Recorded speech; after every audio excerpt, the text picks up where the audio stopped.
संघर्ष ही जीवन है। जो मुस्कुरा रहा है उसे दर्द ने पाला होगा, जो चल रहा है उसके पाँव में छाला होगा। बिना संघर्ष के इंसान चमक नहीं सकता, जो जलेगा उसी दिए में उजाला होगा। संघर्ष क्यों बचे संघर्ष से? संघर्ष ही तो जीवन की आत्मा है। जितना कठिन संघर्ष होगा उतनी ही शानदार जीत होगी। तो आइए सुनते हैं पूरी कहानी में संघर्ष क्या है। अभी आप सुन रहे हैं स्टोरी अड्डा FM।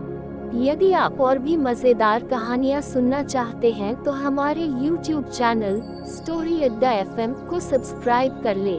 यहाँ आपके लिए एक से एक मजेदार कहानियाँ सुनने को मिलेंगी। एक बार एक किसान भगवान से बहुत ही नाराज हो गया। किसान बहुत मेहनती था। बहुत मेहनत से वह खेतों में अनाज उगाता, उसकी देखभाल करता, पर अक्सर उसकी फसल खराब हो जाती। कभी सूखाड़ पड़ जाता, तो कभी बाढ़ आ जाती, तो कभी तेज धूप, तो कभी आंधी। कोई न कोई कारण बन ही जाता कि उसकी फसल खराब हो जाती। एक दिन वह किसान गुस्से में आसमान की ओर देखकर भगवान से कहा, हे ईश्वर, आपको लोग सर्वज्ञता मानते हैं कि आप सब जानते हैं। कहते हैं कि आपके इच्छा के बिना एक भी पत्ता नहीं हिलता, पर मुझे तो लगता है कि आप छोटी सी छोटी बात भी नहीं जानते। आपको तो ये भी नहीं पता कि खेती बाड़ी कैसे करते हैं। अगर आप जानते होते तो हर समय जो बाढ़, आंधी और तूफान आते हैं वो कभी नहीं आते। आप नहीं जानते कि कितना नुकसान उठाना पड़ता है हम किसानों को। यदि आप मेरे हाथ में ये शक्ति दे दे कि जैसा मैं चाहूँ वैसा मैं मौसम कर दूं, फिर आप देखना मैं अन्न का भंडार लगा दूंगा। भगवान इस किसान के तीखे वाक्य सुनकर मुस्कुरा रहे थे और वह किसान के सामने प्रकट होकर बोले, मैं आज से तुझे ये शक्ति देता हूँ कि तुम अपनी खेतों पर तुम्हारी जैसी इच्छा हो तुम वैसा मौसम कर देना। मैं बिल्कुल भी दखल नहीं दूंगा, तुम्हारी इच्छा से सब कुछ होगा। किसान बहुत खुश हो गया।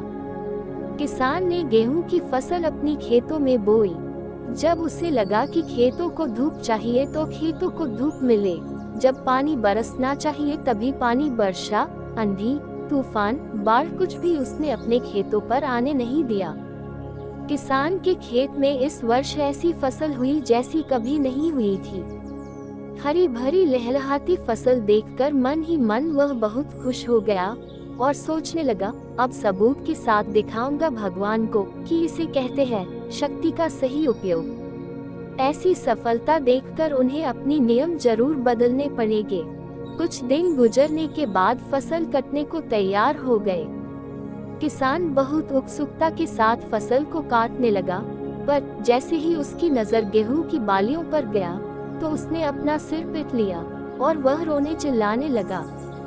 गेहूं की एक भी बाली के अंदर गेहूं का दाना नहीं था, सारी बालियां अंदर से खाली थी।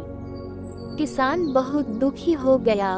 उसने भगवान को रोते हुए फिर से पुकारा, हे प्रभु, तुमने ये मेरे साथ क्या किया? क्या तुमने मुझे कोई सजा दी? भगवान बोले, पुत्र, ये तो होना ही था। तुमने पौधों को संघर्ष करने का मौका ही कहा दिया।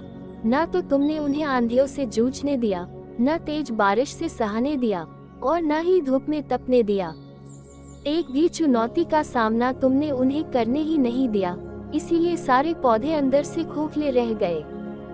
जब आंधी, तूफान, तेज बारिश और धूप पड़ती है तभी ये पौधा अपने अस्तित्व को बचाने के लिए संघर्ष करते हैं और इसी संघर्ष से एक बल पैदा होता है जिसमें शक्ति होती है, ऊर्जा होती है और यही ऊर्जा की पूर्ति तेरे गेहूं के दानों की तरह होती है जो कि नहीं फूटी।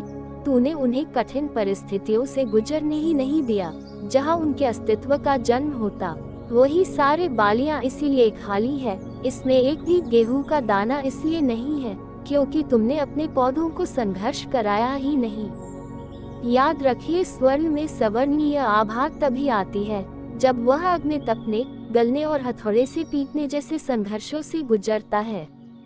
कोयले का टुकड़ा हीरा तभी बनता है जब वह उच्च दाब और उच्च ताप की मुश्किल परिस्थितियों से गुजरता है।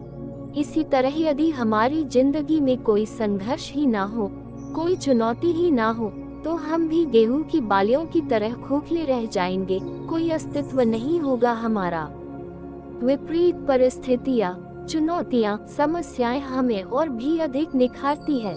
यदि जीवन में कठिन परिस्थितियाँ और चुनौतियाँ आए, तो घबराना मत बल्कि सामना करना। विश्वास करना कि आप और अधिक निखर जाओगे और अधिक मजबूत बन जाओगे। किसी ने कितना सही कहा है, जिंदगी जीना आसान नहीं होता, बिना संघर्ष कोई महान नहीं होता। जब तक ना पड़े हथौड़े की चोट, तब तक पत्थर भी भगवान नहीं होता। आपको ये कहानी कैसी लगी कमेंट बॉक्स में जरूर लिखें और लाइक, शेयर एंड सब्सक्राइब जरूर करें।